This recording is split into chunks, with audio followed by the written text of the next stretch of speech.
Creating a document tells Elasticsearch that you're expecting this document to be completely new to the index and should be created. There are two ways to create a document.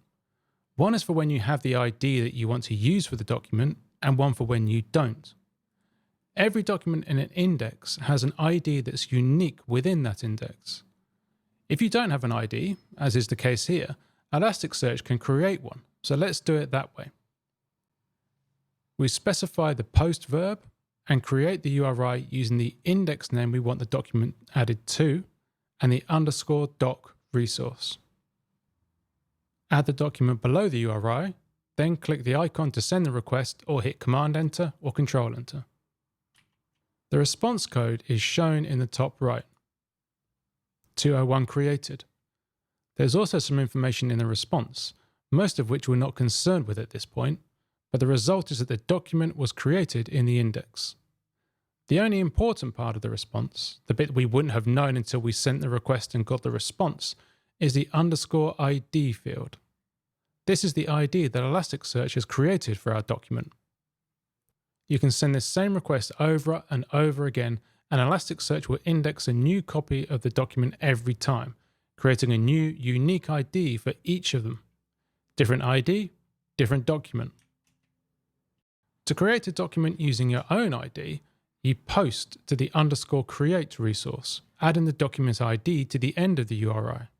I'll use a different document to create with an ID of 1. Here we can see that Elasticsearch has used the ID that we specified for that document. When I send the same request again, I get a 409 response code back, telling me the document already exists, so the create operation failed. An existing document can be completely replaced or recreated by using the put verb and the _doc resource with the ID at the end. I'll replace the document with ID 1 with weather readings from a different time.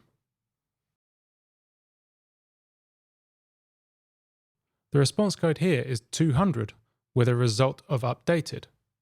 Sending this request again causes the document to be replaced with the one we're sending, which happens to be exactly the same. You'll see the version number increment, but there's no change to the actual document. This URI actually does a replace or create. If there isn't a document with the ID we specify, Elasticsearch will create the document in the same way it did using the _create resource. It can lead to problems though, where you believe you're creating documents but you're actually overwriting them.